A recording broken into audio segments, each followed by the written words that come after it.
Family কেমন আছো? দেখুন আজকে রান্না করব শুটকি মাছ দিয়ে শিম, পেঁয়াজ কালি, আলু, টমেটো, ধনেপাতা দিয়ে রান্না করেছিল। রান্নাটা শুরু করা। তার মধ্যে তেল দিয়ে দিচ্ছি, তেল গরম হয়ে গেছে, পেঁয়াজ কুচিটা দিয়ে দেবো। দেখুন বন্ধুরা, আমার পেঁয়াজ লাল হয়ে গেছে। এর মধ্যে দেবো আদা রসুন বাটা,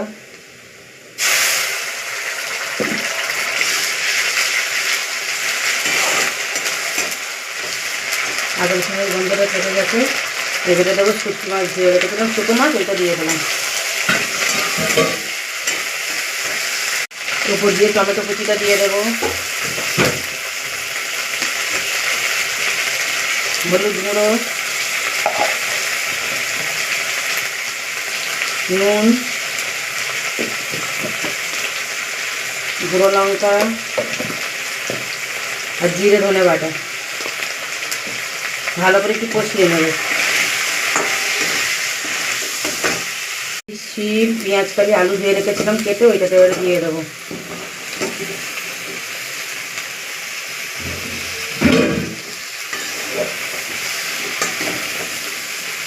ভালো করে নাড়াচাড়া করে নেব। দেখো আমি ভালো করে শিম শুকনো মশলা করছি। এখনও এর মধ্যে একটু এক ফোঁটা জল দিইনি, কারণ নাহলে এই যে শিমের মধ্যে একটা হেলুন্টো গন্ধ থাকে, গন্ধটা কিন্তু খেতে, রান্নার পরে খেতে ভালো লাগবে না। দেখতেই পাচ্ছ আমি এখন এক ফোঁটা জল দিন যাবো, পুরো শুকনো তলায়, দেখতেই পাচ্ছ। আর কে কে শিম শুকনো মাছ খেতে ভালোবাসো বলো কমেন্টে। এমন কোনো মানুষ নেই যে শীতের দিনে শিম শুকনো মাছ খাবে না, হতেই পারে না। শিম শুকনো মাছ সবাইরই ভালো লাগে, শীতকাল কটা দিনতেই খাবে, এরপরে তো আবার গরম পড়ে গেলে খেতেই ভালো লাগবে না।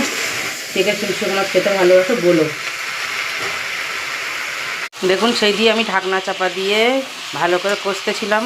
এক ফোঁটা এখনও জল দিইনি এর মধ্যে, কিন্তু দেখো ঢাকনাটা চাপা দিয়েছিলাম, সেই জন্য একটু পানি পানি মানে বার হয়ে গেছিলো, জল বার হয়ে গেছিলো। এবার আমার কষানো কমপ্লিট। এর মধ্যে দেবো পুরো ধনেপাতাটা দিয়ে দিলাম। একটু উপর দিকে নেড়ে তেড়ে দেবো, নাড়াচাড়া করে নিয়ে এবারে এর মধ্যে পরিমাণ মতন জল দিয়ে দেবো, যাতে শিম আলুটা পুরো পারফেক্টভাবে গলে যায় আর পুরো মাখা মাখা হয়ে যায়। এর মধ্যে আর কোনো জল অ্যাড করবো না, অনেকটাই তাই জল পড়ে গেছে। এই জলটা যতক্ষণ না পুরো মাখা মাখা হবে ততক্ষণ আমি পুরো নামাবো না। এটাই যে যেমন মশলা খাবে, ঝাল, গুঁড়ো লঙ্কা, ঠিক আছে, কাঁচা লঙ্কা কতজনে খেতে ভালোবাসে শিম শুকনো মাছে, তারা সেরকম পরিমাণ মতন জল লঙ্কা দেবেন। আমি তো এখানটা গুঁড়ো লঙ্কাটা অনেকটাই অ্যাড করেছিলাম, দেখেছিলে।